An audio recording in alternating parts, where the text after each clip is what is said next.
Medio. Tinggal nama. Saat semuanya sudah terlambat.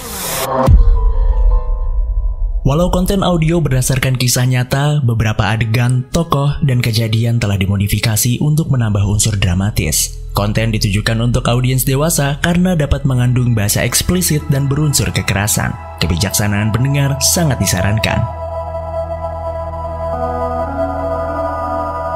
Selamat datang di podcast Tinggal Nama. Podcast persembahan Media Podcast Network bekerja sama dengan Intisari dan Motion Radio yang menghadirkan kisah kriminal dan mistis dari seluruh penjuru dunia yang bersumber dari artikel terbitan Intisari. Sebelum mendengarkan, jangan lupa untuk klik follow podcast Tinggal Nama dan beri rating terbaikmu. Follow juga Instagram, TikTok, dan Twitter kami di @medio_by_kg_media agar tidak ketinggalan informasi podcast lainnya. Kamu bisa berlangganan Intisari Plus di plus.intisari.grid.id dan Intisari akan memberikan diskon sampai 50% untuk berlangganan majalah Intisari di atas 1 bulan melalui gridstore.id.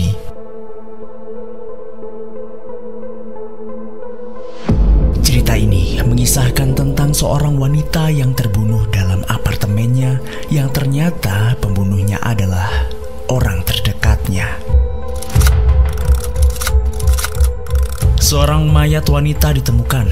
Tubuhnya kecil, berambut hitam, wajah menghadap ke atas, mata yang besar seperti memandang pembunuhnya dengan pisau tertancap di dadanya, dan pakaian yang tercabik-cabik. Di dalam mulut korban ditemukan secarik karcis bertuliskan karcis untuk AS dalam bahasa Inggris. Wanita itu bernama Rita Mendiola, berusia 28 tahun. Mayat Rita ditemukan di rumahnya sendiri. Masih tergantung jelas foto keluarganya dan semasa kecilnya. Terdapat meja tulis, kotak surat, sofa, dan televisi yang bagian belakangnya sudah tidak tersekrup. Kamar tidur korban yang berantakan berisikan pakaian seragam warna putih. Hal yang janggal adalah kondisi rumahnya rapi dan tidak ada indikasi perlawanan jika rumahnya habis diobrak-abrik. Apa Anda tahu mengenai tetangga Anda, Rita Mendiola? Yang saya tahu, dia berasal dari Filipina. Orangnya ramah dan tidak memiliki musuh. Pekerjaannya sebagai ahli terapi pernafasan rumah sakit kandungan. Dia juga belum menikah, namun sering ada pria yang datang. Keesokan harinya, Letnan mendapatkan informasi dari dokter pemeriksa mayat bahwa Rita masih perawan. Lalu bagaimana dengan pria yang sering mengunjunginya itu? Orang tua Rita yang berada di Filipina pun kaget dan kebingungan. Pihak rumah sakit tempat Rita bekerja juga sudah memeriksa kartu pribadi, namun tidak ada orang yang patut dicurigai. Sedangkan ayahnya sekarang seorang dokter di Cebu.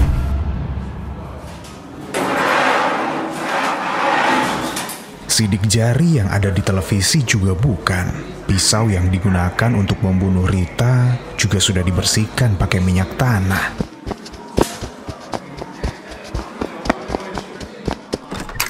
Saya tidak lama, Letnan. Pasti Anda tidak akan percaya pada saya. Saya akan mendengarkan. Saya di sini untuk memenuhi keinginan istri saya. Istri saya ingin menceritakan sesuatu pada saya. Tapi ia tidak mau menceritakan sendiri. Jadi itu kewajiban saya. Saya mengerti. 3 hari yang lalu Angelina dan saya sedang di ruang duduk. Tiba-tiba ia bangkit dan masuk ke kamar tidur. Setengah jam kemudian ketika saya masuk ke kamar tidur istri saya, ia tergeletak di ranjang dengan mata melotot. Tetapi apa Anda percaya ilmu gaib, Letnan Cellini? Sebentar, dengarkan saya dulu sebelum Anda mengusir saya. Saya akan mendengarkannya. Saya bertanya pada Angelina, apa yang terjadi? Dia menjawab dengan suara yang tidak pernah saya dengar sebelumnya. Suara seorang gadis yang berpendidikan, tapi tidak ramah. Lalu? Angelina berbicara dalam bahasa Tagalog, bahasa yang kami gunakan katanya. Nama saya Rita Mendiola. Lalu saya bercakap-cakap dengan istri saya, lalu dia tersadar kembali. Apakah istri Anda mengatakan nama pembunuhnya? Ya, Albert Singer katanya. Ketika istri saya sadar, ia tidak ingat apa-apa, sehingga saya menceritakan semua yang dikatakannya sewaktu ia kesurupan. Hal itu terjadi 3 hari yang lalu. Mengapa Anda baru datang sekarang kepada saya? Istri saya melarang saya. Kami bisa dikatakan bodoh karena siapa yang mau percaya pada ilmu gaib. Tetapi Anda sekarang berada di sini. Masalahnya, tadi istri saya kesurupan lagi. Semua berulang lagi. Setelah sadar kembali, ia tidak ingat apa-apa. Ia merasa haus dan dingin. Apa istri Anda kenal dengan Rita Mendiola? Ya, tapi tidak kenal baik. Angelina seorang ahli terapi pernapasan bekerja di tempat yang sama dengan Rita. Namun jam kerjanya yang berbeda. Tadinya Angelina bekerja secara penuh, namun karena jam praktik saya semakin maju, jadi istri saya bekerja sekali seminggu sebagai tenaga pembantu. Apakah istri Anda mengatakan bagaimana cara Rita dibunuh? Menurutnya Rita ditusuk. Juga diperkosa? Menurutnya tidak.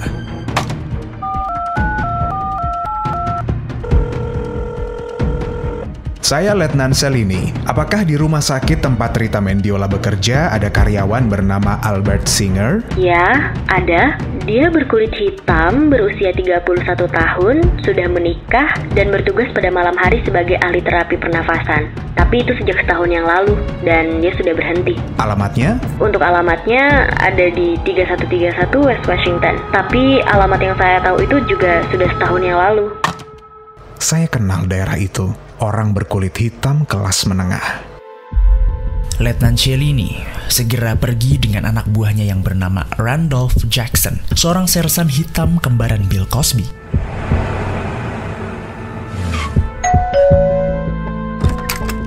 Apakah Anda Nyonya Singer? Nyonya Singer tidak ada.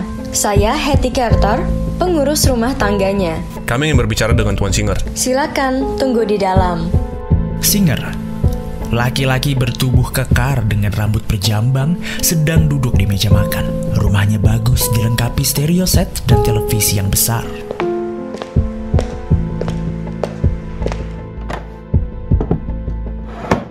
Ada masalah apa sampai ke sini? Mungkin Anda bisa mulai bercerita apa yang Anda ketahui tentang Rita Mendiola. Gadis yang malang. Saya kenal dia di rumah sakit beberapa tahun yang lalu. Kemudian saya sering mampir ke rumahnya untuk memperbaiki barangnya. Saya memperbaiki keran air atau TV-nya. Beberapa hari sebelum kematiannya, saya memperbaiki TV.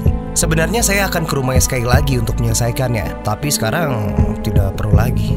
Apa Anda yakin bahwa Anda tidak berada di rumahnya pada malam ia dibunuh? Apa Anda kira saya yang membunuhnya? Anda sudah gila. Kami berteman secara terang-terangan. Saya tidak pernah melakukan apa-apa terhadapnya. Baiklah, kita ulangi sekali lagi. Pernahkah Rita memberikan karcis pertandingan bola kepada Anda?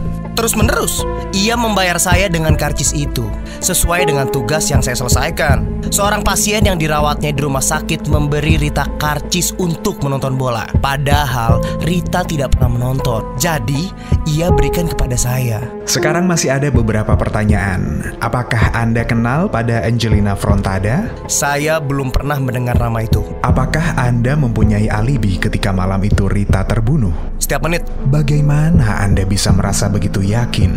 Padahal kejadian itu sudah lewat sebulan. Saya bisa membaca koran. Saya yakin hari ini Anda akan datang. Maukah Anda besok pagi datang ke kantor polisi dan menuliskan pengakuan Anda?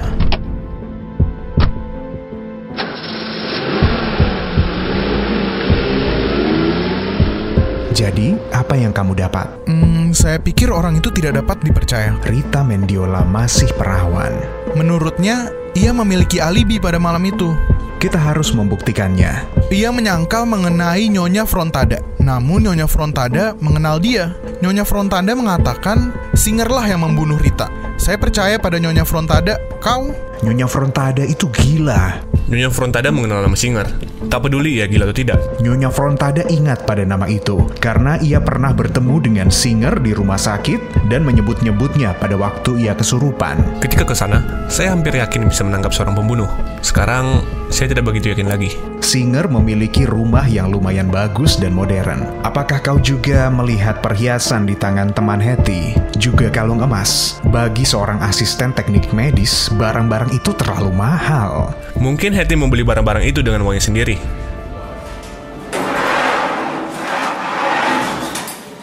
Keesokan harinya, Singer datang ke kantor polisi, membuat pengakuannya. Alibinya terdengar mantap. Menurutnya sepanjang hari itu dia berada di rumah. Dari pukul 5 sore sampai pukul 7 malam, dia pun pergi bersama istrinya, Selma. Lalu, dia hanya meninggalkan istrinya selama 5 menit untuk membeli rokok. Malamnya dia beristirahat di rumah. Sekiranya demikian alibi yang disampaikan oleh Singer. Ya, halo, dengan kediaman Frontada. Saya Letnan Selini. Saya mau bertanya lagi mengenai Rita Mendiola. Tidak ada keraguan. Singer mengatakan hal sebenarnya tentang hubungannya dengan Rita Mendiola. Mengapa dia harus berbohong? Dari mana ia memperoleh uang? Saya ingin menyelidiki keuangan Albert Singer dan Hetty Carter. Randy, jika suatu kali ke sana, selidiki juga keuangan keluarga Frontada. Apa yang dilakukan suami istri Frontada pada malam pembunuhan itu? Mereka tidak melakukan apa-apa, bos. Dr. Frontada ingin berbicara dengan Anda, Lena Selini. Suruh dia masuk. Istri Anda menolak ditanyai. Ia tidak memberi keterangan tambahan. Ia telah berubah pendirian. Kapan saya bisa berbicara dengannya? Malam ini, tapi saya ingin menceritakan sesuatu lebih dulu pada Anda. Silahkan. Dia kesurupan lagi. Apakah ada hal yang baru? Karena itulah saya kesini. Karena itulah Angelina memutuskan untuk berbicara dengan Anda. Mula-mula Angelina menampakkan wajah yang sama, kemudian ia berkata bahwa polisi membutuhkan keterangan mengenai perhiasan yang diberikan Rita Mendiola kepada Singer pada saat-saat terakhir hidupnya. Singer mengambil perhiasan itu, kemudian membunuhnya. Perhiasan apa? Liontin emas dan cincin berlian. Kapan saya bisa datang ke rumah Anda, dokter? Apakah Angelina benar-benar memiliki hubungan dengan orang mati? Apakah saya bisa mempercayai apa yang dikatakannya? Jika tidak, mengapa Hetty Carter memakai sebuah liontin emas dan cincin berlian?